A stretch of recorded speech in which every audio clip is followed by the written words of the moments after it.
তো ওনার একবার আর্থিক সমস্যা যাচ্ছিল, দৈন্যতা যাচ্ছিল, টাকা পয়সা ছিল না, ফলে ওনার পায়ে দেওয়ার মতো জুতা ছিল না। তো খুব আফসোস করতেছে, হায়রে আমি এত বড় কবি, আমার পায়ে দেওয়ার মতো জুতা নাই। আফসোস করে ঘর থেকে বের হলেন, দেখলেন এক ভিক্ষুক ভিক্ষা করছে, ওর পাই নাই। কি নাই? আর কবি সাহেবের কি নাই? ওনার জুতা নাই, এজন্য দুঃখ। বের হয়ে দেখে সাইল ভিক্ষুক, ওর পা নাই। এবার উনি সেজদায় পড়ে আল্লাহর ডেকে বলে, আল্লাহ শুকর আলহামদুলিল্লাহ, অনেক ভালো আছি। শুকর আলহামদুলিল্লাহ, বেশ ভালো আছি, অনেক সুখে আছি। এজন্য সুখ হচ্ছে আলহামদুলিল্লাহর ভিতরে। সুখ আছে কিসের ভিতরে? যে কোনো পরিস্থিতিতে আমরা থাকি না কেন, বিপদে আপদে, সকালে বিকালে, শীতকালে গ্রীষ্মকালে, আমরা কি পড়বো? আলহামদুলিল্লাহ পড়বো। এর কারণ চাহিদার কোনো শেষ নাই। যার আছে যত বেশি, সে চায় তত বেশি। দেখবেন যার সাইকেল আছে ও হুন্ডা চায়, চায় না? আরো নিচ থেকে যদি বলি, যার পা নাই ও চায়, আল্লাহ আমার যদি দুইটা পা থাকতো। কথা বলেন। পা নাই এরকম লোক আছে না এলাকায়? সে হেঁটে যাওয়া লোকদের দিকে তাকিয়ে থাকে, আর তার স্বপ্ন থাকে ওইটা, ইস আমার যদি পা থাকতো। হেঁটে হেঁটে হেঁটে যারা বাজারে যায়, স্কুলে যায়, কলেজে যায়, ওদের আফসোস যারা সাইকেল চালায় ওদেরকে দেখে, তাই না? সাইকেল থাকলে খুব ভালো হইতো, সাইকেল চড়ে চড়ে বাজারে যেতে পারতাম। সাইকেলওয়ালারও আফসোস আছে, সে আফসোস করে হুন্ডাওয়ালাদের দেখে, মনে মনে ভাবে যদি ভো ভো থাকতো, হ্যাঁ একেবারে যেতে পারতাম। হুন্ডাওয়ালাদের আফসোস হচ্ছে প্রাইভেট কারওয়ালাদের দেখে, ইস আমার যদি একটা কার থাকতো। যার কার আছে ও আফসোস করে, ইস আমার যদি একটা প্লেন থাকতো। যার প্লেন আছে ও বলে, ইস আমার যদি একটা কপ্টার থাকতো, if I had a copter, আমার যদি একটা হেলিকপ্টার থাকতো, উড়াল মারতাম। কথা বলেন। তাহলে এই চাহিদার, ডিমান্ডের, হিউম্যান ডিমান্ডস এর কোনো শেষ আছে? যে এলাকার ছোট্ট মেম্বার, ওই মেম্বার ভাই চায় কি করে চেয়ারম্যান হওয়া যায়। কথা বলেন। যিনি চেয়ারম্যান হয়ে গেলেন, উনি এবার ভাবে কি করে MP, member of the parliament হওয়া যায়, তাই না? আচ্ছা, এমপি যিনি হয়ে গেলেন, উনি আরেকটু উপরে যেতে চায়, ভাবে যদি একটু একটু যদি যাইতে পারি, একটা মন্ত্রণালয় যদি পাইতাম, হ্যাঁ মিনিস্ট্রি যদি একটা পেতাম, কতই না ভালো হতো। তো মন্ত্রী যিনি হইল, উনি ওনার অনেক শখ, ইস আর একটা জায়গা বাকি। হ্যাঁ কি নাম ওইটার? PM, prime minister. কিন্তু এই দেশে অসম্ভব। কথা বলেন। এই দেশে প্রাইম মিনিস্টার হওয়া যাবে? এক দুজন এদের মধ্যে ধাক্কাধাক্কি, এবং ওনাদেরকে মেনে নিতে হবে। আপনি বাঁচেন আর মরেন, ওনারাই প্রাইম মিনিস্টার। কথা বলেন। তাহলে এই কথাগুলো বলার উদ্দেশ্য হচ্ছে, হিউম্যান ডিমান্ডস এর কোনো শেষ নাই, আনলিমিটেড হিউম্যান ডিমান্ডস। এজন্য বিশ্বনবী বললেন, লাউ আন্না লিকুল্লি ইবনি আদামা ওয়াদিয়ান মিন যাহাব আহাব্বা আইয়াকুনা লাহু ওয়াদিয়ান ওয়া লা ইয়ামলা আফাহু ইল্লা তুরাব। আল্লাহ বলেন, এই বনি আদমের প্রত্যেককে যদি একটা করে স্বর্ণের পাহাড়ের মালিক বানিয়ে দেয়া হয়। কিসের পাহাড় দেখছেন জীবনে? আচ্ছা, স্বর্ণের পাহাড়ের যদি মালিক বানিয়ে দেয়া হয়, আহাব্বা আইয়াকুনা লাহু ওয়াদিয়ান, একটা করে স্বর্ণের পাহাড়ের মালিক বানিয়ে দিলেও সে চাইবে কিভাবে আরো একটা স্বর্ণের পাহাড়ের মালিক হওয়া যায়। আচ্ছা, একটু বুঝে শুনে উত্তর করবেন। একটা স্বর্ণের পাহাড়ের মালিক যদি আমি হই, শুধু আমি কেন, আমার 14 পুরুষ এটারে বিক্রি করে খেলেও কি শেষ করতে পারবো? তো আমার আরেকটা লাগবে কেন? আরেকটা দিয়ে আমি কি করব? স্বভাব। বিশ্বনবী বললেন, সবশেষে হাদিসের শেষাংশে বললেন, ওয়ালা ইয়ামলা আফাহু ইল্লা তুরাব, কবরের মাটি ছাড়া কোনো কিছুই মানুষের এই জিহ্বাটারে থামাতে পারবে না। চিৎকার করে বলেন ঠিক কিনা? এজন্য যার আছে বেশি, ও চায় বেশি। এই ডিমান্ডটারে একটু কমাতে হবে, আল্লাহর কাছে শুকরিয়া করতে হবে। অর্থের প্রয়োজন আছে, কিন্তু এটার হৃদয়ে স্থান দেয়া যাবে না। এটা হাতে আসবে আবার চলে যাবে, ঠিক কিনা? হৃদয়ে স্থান থাকবে কার? যাদের হৃদয়ে আছে আল্লাহর ভয়, তারা কবু পথ ভুলে যায় না। আল্লাহর প্রেম ছাড়া এই দুনিয়ায় কারো কাছে কোনো কিছু চায় না, ঠিক কিনা? মুমিনের হৃদয়ে দরদ, ভালোবাসা থাকবে একজনের জন্য। চিল্লায় বলেন তো তিনি কে? এজন্য আমরা যেন শুকরিয়া করি। আমরা যেন অভিযোগ না করি। দেখেন, আমরা যদি জিজ্ঞেস করি ভাই আপনি কি চান, কি লাগবে আপনার, কার কি লাগবে, একজন বলবে আমি এটা চাই, আমার এটা নাই, আমি ওইটা চাই, ওইটা চাই, কত কিছু লাগবে আমাদের। কিন্তু ঠিক এই মুহূর্তে যে লোকটা হসপিটালের বেডে শুয়ে আছে, ক্যান্সারে আক্রান্ত, ক্যান্সার যার নেই কোনো অ্যান্সার, ওরে যদি জিজ্ঞেস করেন ও বলবে আমার কিচ্ছু লাগবে না, আমি শুধু বাঁচতে চাই। ও কি চায়? আর আমরা অনেক কিছু চাই। এজন্য আমরা শুকরিয়া করব বেশি বেশি। শুকরিয়া করলে বাড়িয়ে দেয় কে? বিশ্বনবী দোয়া করতেন, আল্লাহুম্মা জাআলনি সাবুরা ওয়া জাআলনি শাকুরা ওয়া জাআলনি ফি আইনি সাগীরা ওয়া ফি আ'য়ুনিন নাসি কাবীরা। আল্লাহ আপনি আমারে ধৈর্যশীল বানান, আপনি আমারে শুকরগুজার বান্দা বানান। আল্লাহ আমার চোখে আপনি আমারে ছোট বানান, গোটা বিশ্বের মানুষের চোখে আপনি আমারে বড় বানান। সবাই পড়ি আমিন। এজন্য সবসময় প্রশংসা করব কার? কম কম না বেশি বেশি? সবসময় শুকরিয়া করতে রাজি আছি তো? আল্লাহ সব সময় যেন আমরা তোমার শুকরিয়া করতে পারি, তুমি তৌফিক দাও।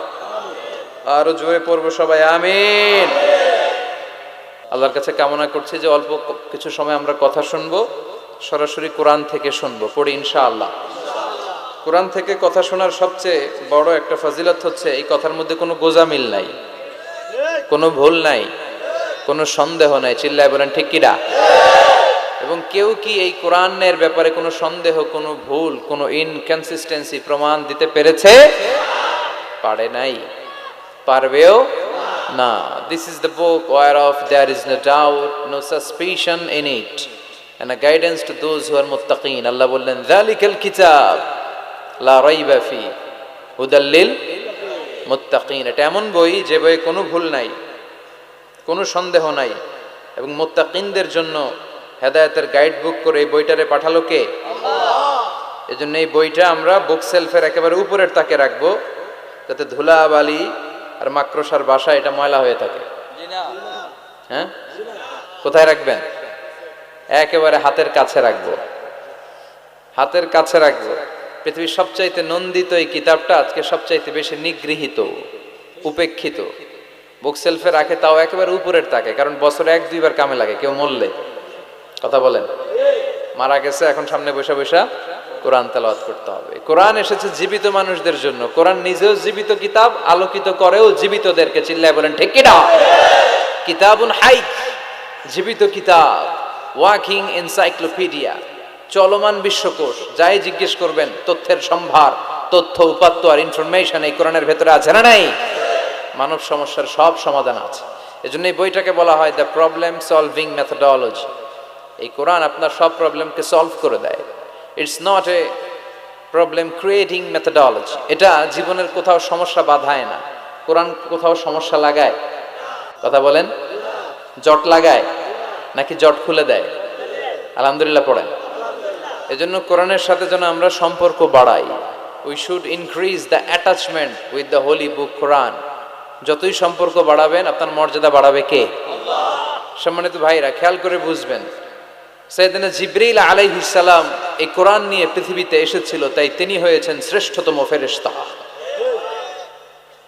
রমাদান আল মুবারকে আল্লাহ তাআলা এই কোরআনকে নাজিল করেছে, তাই রমাদান হয়েছে শ্রেষ্ঠতম মাস। বিশ্ব নবীর উপর আল্লাহ তাআলা এই কোরআন নাজিল করেছেন, তাই তিনি হয়েছেন বিশ্ব নবী। আমরাও যদি এই কোরআনের সাথে সম্পর্ক লাগাই, আমাদের মর্যাদাও এরকম আকাশচুম্বী করে দিবে কে? আল্লাহ। এজন্য কোরআনের সাথে অ্যাটাচমেন্ট বাড়ানোর দরকার আছে না নাই? প্রতিদিন যেন আমরা কোরআন তেলাওয়াত করি, প্রতিদিন যেন কোরআনের বঙ্গানুবাদ পড়ি। যা বলার সব বলা হয়েছে, নতুন করে আল্লাহ কিছু বলবে না। এজন্য কোরআন থেকে নূর নিয়ে যেন আমরা নিজেদেরকে আলোকিত করি। কোরআনের একটা নাম হচ্ছে নূর, একটা নাম কি? লিতুখরিজান নাস মিনাজ যুলুমাতি ইলান নূর। এই কোরআনকে আমি পাঠিয়েছি অন্ধকারাচ্ছন্ন মানুষগুলোকে আলোর পথে নিয়ে যাবার জন্য। কোরআন মানুষকে আলোকিত করে, কোরআন মানুষকে জাহালাত বা অন্ধকার শিক্ষা দেয় না। এজন্য আসুন কোরআনের সাথে সম্পর্ক বাড়াই এবং নিজেদেরকে আলোকিত করি।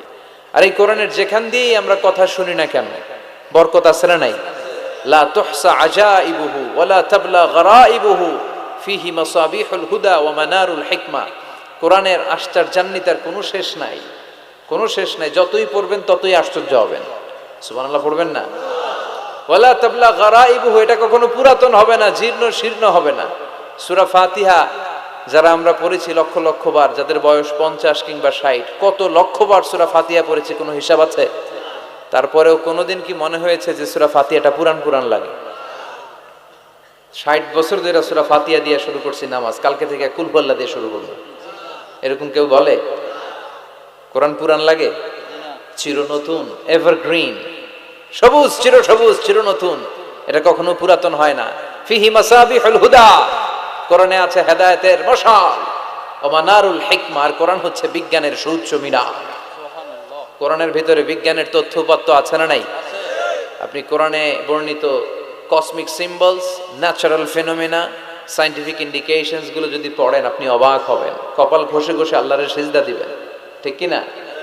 এজন্য আসুন কোরআনের সাথে সম্পর্ক বাড়াই, প্রতিদিন কোরআন পড়ব, ধীরস্থির ভাবে পড়ব। ওয়ারাত্তিলিল কোরআনা তারতিলা। আনাস রাদিয়াল্লাহু তাআলা আনহুকে জিজ্ঞেস করা হলো, আনাস, আল্লাহ রাসূলের কাইফা কানা কিরাআতু রাসূলিল্লাহ, আল্লাহ রাসূলের কিরাত কেমন ছিল? তিনি বললেন, কানাত মাদ্দান, আল্লাহ রাসূল সাল্লাল্লাহু আলাইহি ওয়াসাল্লাম টেনে টেনে তেলাওয়াত করতেন, টেনে টেনে তেলাওয়াত করতেন। এই যে একটু আগে তেলাওয়াত হচ্ছিল সূরাতুল মুলকের, কত সুন্দর টেনে টেনে সে পড়েছে, এইভাবে বিষ্ণু সাল্লাল্লাহু আলাইহি ওয়াসাল্লাম টেনে টেনে পড়তেন। উম্মে সালামা রাদিয়াল্লাহু তাআলা আনহাকে জিজ্ঞেস করা হলো, কাইফা কানাত কিরাআতু রাসূলিল্লাহ ইয়া উম্মুনা, ইয়া উম্মানা, আমাদের মাতা, আমাদের প্রিয় নবীর তেলাওয়াত কেমন ছিল? উম্মে সালামা বললেন, কানা রাসূলুল্লাহ ইউকাত্তিউ বাইনা কিরাআতিহি আয়াতান আয়া, আল্লাহ রাসূল সাল্লাল্লাহু আলাইহি ওয়াসাল্লাম এক আয়াত এক আয়াত করে থেমে থেমে কোরআন তেলাওয়াত করতেন। পড়েন সুবহানাল্লাহ। এক আয়াত পড়তেন, থামতেন, আবার আরেক আয়াত শুরু করতেন, আবার আরেকটা আয়াত পড়তেন, আবার থামতেন, আরেক আয়াত শুরু করতেন। প্রতিটা অক্ষর, প্রতিটা উচ্চারণ কেটে কেটে দেখা যেত, বোঝা যেত। চিল্লায় পড়েন আল্লাহু আকবার। আর আমাদের তেলাওয়াতের কি অবস্থা? তারাবির নামাজের কি অবস্থা? আমাদের মেটন ঘরের কি অবস্থা? জাপানের বুলেট ট্রেন ফেল, ঠিক কিনা?